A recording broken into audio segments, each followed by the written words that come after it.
The Shadow of Craven Manor. Segment 1. Arrival. Emma Sinclair had always been drawn to places with history, where the past seemed to linger in every shadow. It was this fascination that brought her to Craven Manor, a sprawling estate nestled deep in the heart of the countryside.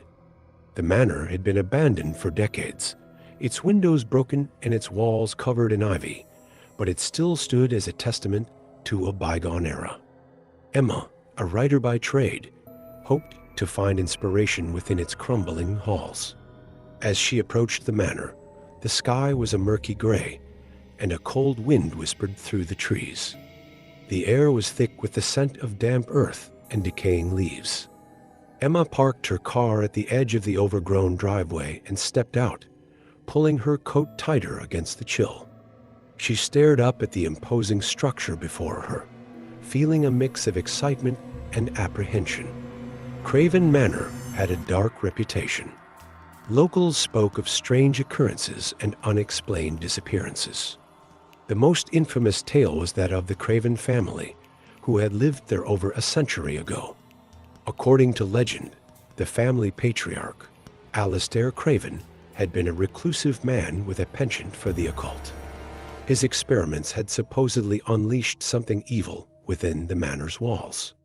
Emma had dismissed these stories as mere folklore, but as she stood before the manor, she couldn't shake the feeling of being watched. Taking a deep breath, she made her way to the front door. It creaked open with a groan, revealing a dark, musty interior. She stepped inside, her footsteps echoing in the empty hall. The air inside was even colder, and the smell of mildew was overpowering. Dust motes danced in the weak light that filtered through the broken windows. Emma pulled out her flashlight and shone it around the room. The furniture was covered in white sheets, and cobwebs hung from the ceiling like tattered curtains. She decided to start her exploration with the library. According to the blueprints she had found in the town's archive, it was located on the second floor. As she climbed the grand staircase, she heard a faint rustling sound. She paused, listening intently, but the noise stopped. Shrugging it off as the wind, she continued her ascent. The library was just as she had imagined: rows of bookshelves filled with dusty tomes, a large oak desk, and a fireplace that looked like it hadn't been used in years. Emma set her backpack down and began to explore the shelves. Many of the books were on history and the occult, confirming the rumors about Alistair Craven's interests. She pulled out a particularly old and worn book, its cover adorned with strange symbols. As she flipped through the pages, she felt a sudden chill, as if a cold hand had brushed against her skin. She shivered and looked around, but she was alone. Determined to shake off her unease, she sat down at the desk and began to read. Segment 2. Unearthing the Past. The book was a diary, written in a spidery script that was difficult to read. It belonged to Alistair Craven himself. Emma's heart raced with excitement as she realized she had stumbled upon a first-hand account of the manor's dark history. She turned the pages carefully, eager to uncover the secrets hidden within. Alistair's entries were filled with strange rituals and incantations, descriptions of experiments that sent shivers down Emma's spine. He wrote of summoning spirits and communing with entities from beyond. As she read on, Emma felt a growing sense of dread. The further she delved into the diary, the more unhinged Alistair's writings became. One entry in particular caught her attention. It was dated October 31st, 1895, the night the Craven family had vanished. Alistair wrote about a ritual that would grant him ultimate power and eternal life. He described a dark entity he had summoned, a being of shadows that promised him unimaginable strength in exchange for a sacrifice. Emma's hands trembled as she read the final words of the entry. Tonight, the pact will be sealed. The shadows will consume us, and we shall become one. A loud crash from downstairs jolted her from her thoughts. She jumped up, heart pounding, and grabbed her flashlight. The beam wavered as she made her way back to the staircase. The noise had come from the foyer. When she reached the bottom of the stairs, she saw that the front door, which she had left ajar, was now wide open. The wind howled through the entrance, bringing with it the scent of rain. Emma frowned, certain she had closed the door behind her. She stepped forward to shut it again, but something made her pause.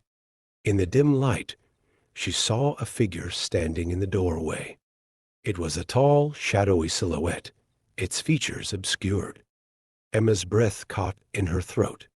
She blinked, and the figure was gone. She shook her head, telling herself it was just a trick of the light, but deep down, she knew something was terribly wrong. She closed the door and locked it, her hands shaking. As she turned to go back upstairs, she heard the rustling sound again, louder this time. It seemed to be coming from the library, but deep down, she knew something was terribly wrong. She closed the door and locked it, her hands shaking. As she turned to go back upstairs, she heard the rustling sound again, louder this time. It seemed to be coming from the library. With a sense of foreboding, she made her way back to the room. The door was ajar, and as she pushed it open, she saw that the book she had been reading was now on the floor, its pages splayed open. A cold breeze blew through the room, even though the windows were shut. Emma picked up the book and placed it back on the desk. She looked around the room, her flashlight casting eerie shadows on the walls. For a moment, she thought she saw movement out of the corner of her eye, but when she turned to look, there was nothing there. She took a deep breath, trying to calm herself. She needed to stay focused. There had to be a logical explanation for everything that was happening. She decided to spend the night in the manor, hoping to uncover more of its secrets. She set up her sleeping bag in the corner of the library and lay down, the diary clutched in her hands. As she drifted off to sleep, she couldn't shake the feeling that she was being watched. Segment 3, Night Terrors. Emma awoke with a start, her heart pounding in her chest. She had no idea how long she had been asleep, but the room was now pitch black, the only light coming from her flashlight, which had rolled to the far side of the room. She reached for it, her fingers brushing against the cold floor. As she grabbed the flashlight and switched it on, she noticed something strange. The diary, which she had left on the desk, was now lying open next to her sleeping bag. Emma felt a chill run down her spine. She picked up the diary and shone the flashlight on the pages. The writing was different. The spidery script had changed to a more modern, elegant hand. The words on the page were a message addressed to her. Emma, your presence has awakened us. The shadows hunger for your soul. She dropped the book, her hands trembling. The message was impossible. It couldn't be real. But as she sat there, paralyzed with fear, she felt a cold breath on the back of her neck. She turned around, her flashlight beam cutting through the darkness. Standing before her was the shadowy figure she had seen earlier. This time it was closer, and she could see its eyes cold, empty voids that seemed to draw her in. She scrambled to her feet, backing away until she hit the wall. The figure advanced slowly, its form shifting and changing. Leave this place, it whispered, its voice a low, guttural growl, or the shadows will consume you. Emma bolted for the door, her flashlight bobbing wildly in her hand. She raced down the hallway, the cold air biting at her skin. As she reached the staircase, she heard the whispering again, louder and more insistent. The shadows seemed to writhe and pulse around her, as if alive. She stumbled down the stairs, nearly falling in her haste. She had to get out of the manor, whatever was happening. It was far beyond her understanding. She reached the front door and fumbled with the lock, her hands shaking uncontrollably. Finally, the door swung open, and she burst outside into the night. The rain had started to fall, a steady downpour that soaked her to the bone. She ran to her car, fumbling with the keys. As she started the engine, she glanced back at the manor. In one of the upper windows, she saw the shadowy figure watching her. She tore her gaze away and drove off, the tires skidding on the wet gravel. She didn't stop until she reached the nearest town, miles away from Craven Manor. Segment 4. Seeking Answers. Emma checked into a small motel and spent the night tossing and turning, haunted by the events of the previous night. She couldn't get the image of the shadowy figure out of her mind, nor could she forget the chilling message in the diary. Determined to find answers, she decided to visit the local library the next day.